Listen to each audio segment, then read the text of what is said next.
जय हिंद दोस्तों, मैं हूं सोनम मिश्रा और स्वागत है आप सभी का मेरे YouTube channel Sonam Mishra police में। तो दोस्तों, जैसा कि मैंने पिछले वीडियो में आपको ये फोटोज दिखाई थी और मैंने आपको बोला था कि मैं फटीग के बारे में आपको बताऊंगी। तो इसमें आपको साइड में एक बाल्टी दिख रही होगी और ये बाल्टी देख के आपको दिमाग में आना चाहिए कि ये बाल्टी हम लेके अपने साथ फोटो क्यों क्लिक करवा रहे हैं। तो इस वीडियो में मैं आज आपको बताऊंगी कि फटीग क्या होती है, फटीग में क्या क्या करना पड़ता है और अगर आप चाहें तो फटीग करें या ना करें, ऑप्शनल होता है या फिर कंपलसरी होता है। तो हम जानेंगे इस वीडियो में फटीग के बारे में टोटली, जो भी जितनी जानकारी होती है फटीग से रिलेटेड वो सब मैं आपको इस वीडियो में जानकारी दूंगी। तो दोस्तों, इस वीडियो में आगे बढ़े उससे पहले अगर अभी तक आपने मेरे चैनल को सब्सक्राइब नहीं किया है तो चैनल को सब्सक्राइब कर लीजिए, वीडियो को लाइक कर लीजिए और बेल आइकन जरूर प्रेस कर लीजिएगा ताकि आपको मेरे आने वाली सारी वीडियोस के नोटिफिकेशन मिलते रहें और आप सभी प्रकार की जानकारी से अवगत होते रहें। तो दोस्तों, चलते हैं और बताते हैं आपको जो एमपी पुलिस की ट्रेनिंग होती है। तो फटीग उसी का एक महत्वपूर्ण हिस्सा है, उसी के बारे में हम आज चर्चा कर रहे हैं। तो FATIG फटीग की स्पेलिंग होती है और फटीग को हिंदी में कहते हैं श्रमदान।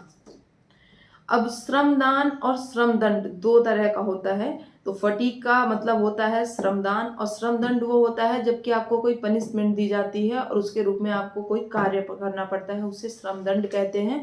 और फटीग जो होती है श्रमदान, वो एक, जैसा कि आपको उसके नाम से ही समझ में आ रहा है, दान, मतलब हम किसी की हेल्प के तौर पे कोई काम करते हैं, उसे फटीग कहते हैं।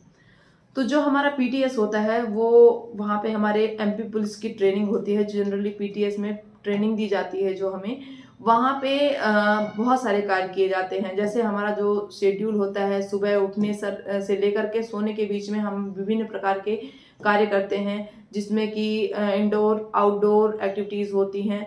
तो उन सब के बारे में मैं आपको थोड़ा सा जल्दी से बता देती हूँ। दिन भर का क्या शेड्यूल होता है। सबसे पहले उठना होता है, उठने के बाद जो अपना फ्रेश वगैरह होके और फिर 5:30 बजे फॉलन होता है। फॉलन के बाद जाते हैं ग्राउंड, ग्राउंड में रनिंग होती है।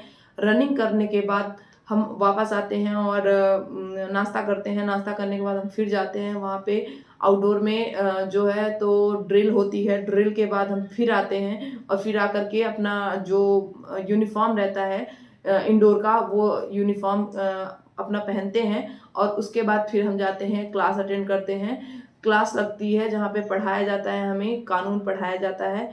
उसके बाद फिर हम दोपहर को फिर आते हैं और लंच करते हैं। लंच के बाद फिर हम क्लास अटेंड करते हैं, इंडोर क्लास ही अटेंड करते हैं।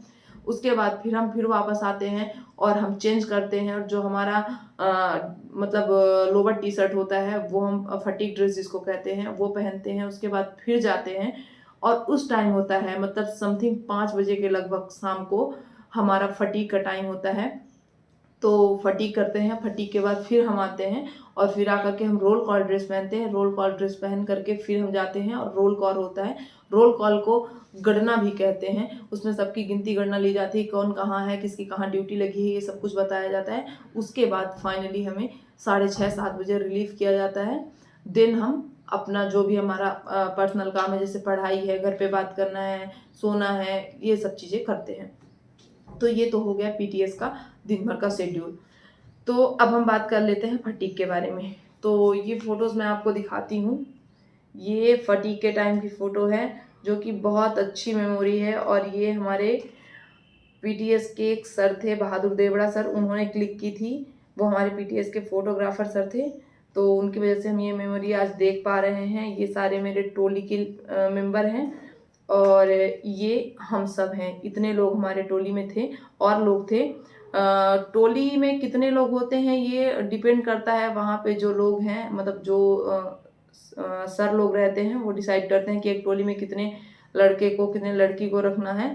तो ये सबसे लास्ट में यहाँ पे मैं आपको दिख रही हूँ। उसके बाद ये सारे मेरे कलीग हैं। तो ये हम लोग फटीग करने गए थे और हमारी मेन ऑफिस के सामने फटीग लगी थी। तो वहाँ पे हमने ये फोटोज क्लिक की थी, तब की ये फोटो है। तो फटीग फटीग में जनरली हमें क्या करना पड़ता है, जैसे हम पीटीएस में रहते हैं तो हम जहाँ पे रहते हैं वहाँ की साफ सफाई करना, वहाँ पे पेड़ पौधों की देखभाल करना, अपने इंडोर आउटडोर के जो भी जगह हैं वहाँ की देख रेख करना, वहाँ पे सब कुछ साफ सुथरा रखना, ये सब हमारी जिम्मेदारी होती है। अब ऐसा नहीं है कि सारे काम हमें ही करने पड़ते हैं, कुछ काम करने के लिए लोग लगे रहते हैं, वहाँ पे आते हैं, जैसे साफ सफाई करने वाले भी आते हैं, सब लोग आते हैं, लेकिन हमें सिखाया जाता है। फटीग का मेन उद्देश्य ये होता है कि हमें किसी भी कंडीशन में रहना पड़े तो हम किसी पे डिपेंड ऑन ना रहें, हमें सारे काम आने चाहिए और हमें सभी कामों को करना चाहिए। फटीग का ये उद्देश्य होता है। तो फटीग में अगर हम जहाँ रहते हैं वहाँ से लेकर के क्लासरूम तक की हम बात करते हैं, तो फटीग में सबसे पहले स्टार्ट करते हैं अगर अपने हॉस्टल से, तो जनरली फटीग लगती है अपने हॉस्टल की साफ सफाई के लिए फटीग लगती है, जिसमें आपको अपना रूम साफ करना होता है। कभी आपको अपने रूम के सामने का जो हॉल है उसे साफ करना पड़ता है। कभी आपको अपने हॉस्टल के आसपास की सफाई करनी पड़ती है। आपके हॉस्टल के आसपास जितने पेड़ पौधे हैं उनको पानी देना होता है। कभी आपको मेन ऑफिस के पास जितने पौधे लगे हैं उनको पानी देना होता है। कभी आपका जो आउटडोर का जो ग्राउंड है, प्ले ग्राउंड जो है आपका, उसमें अगर कुछ भी जैसे कचरा है तो उसको साफ सफाई करनी पड़ती है। वहाँ पे जो पेड़ पौधे हैं उनको पानी देना पड़ता है। और इसके साथ साथ ही जैसे आपका ऑफिस हो गया, ऑफिस में अब हम डिफेंस में है तो हमारे यहाँ पे राइफल होती है, तो उनकी भी साफ सफाई करनी होती है बीच बीच में, ताकि वो सही ढंग से चलती रहें, जब हमें ज़रूरत पड़े तो वो प्रॉपर वर्क कर सकें। तो उसके लिए भी हमें फटीग करनी पड़ती है, तो उसमें भी ड्यूटी लगती है। और उसके साथ ही मेन गेट में भी ड्यूटी लगती है। कई तरह की एक्टिविटी होती है बीटीएस में। तो फटीग श्रमदान होता है जिसमें कि हमें छोटे मोटे काम करने पड़ते हैं। जैसे कभी कभार ऐसा होता है हमारा जो प्ले ग्राउंड है वहाँ पे घास उग जाती है बरसात के टाइम पे, तो उस घास को उखाड़ना पड़ता है ताकि हमारा ग्राउंड साफ रहे। तो बस यही छोटे मोटे काम होते हैं जो फटीग में करने पड़ते हैं। बहुत मजा आता है फटीग में। अब कैसे फटीग का कैसे डिसाइड होता है कि कौन कहाँ पे करेगा, तो जो जनरल लीडर होता है, जैसे मैं जनरल लीडर थी तो मेरा काम था कि किस टोली को कौन सा काम देना है। जैसे कि लड़कियों की टोटल 10 टोली थी, 11 नंबर से लेकर के 20 नंबर तक।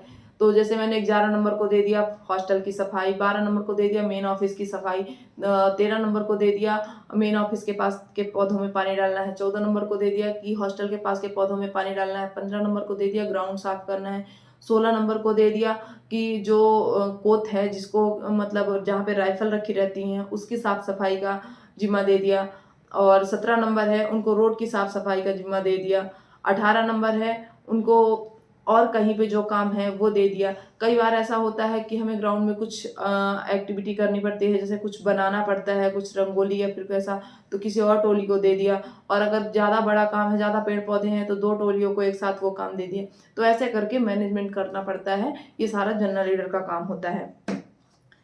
और जब सारे मिल कर के काम करते हैं तो बहुत अच्छा लगता है। और रही बात, मैंने आपको जैसे शुरू में बताया कि फटीग करना कंपलसरी होता है या फिर ऑप्शनल होता है, तो फटीग करना हर किसी को कंपलसरी होता है और ये ट्रेनिंग का एक महत्वपूर्ण अंग है, एक महत्वपूर्ण हिस्सा है। अगर आप सही ढंग से ट्रेनिंग कर रहे हैं तो आपको फटीग करना ही पड़ेगा। और वहाँ पे जब सारे लोग करते हैं तो कोई ऐसा कुछ नहीं आता है कि हम बहुत बड़े फैमिली से हैं या हम बहुत रईस परिवार से हैं तो हम फटीग नहीं करेंगे। सब लोग करते हैं, सारे के सारे करते हैं।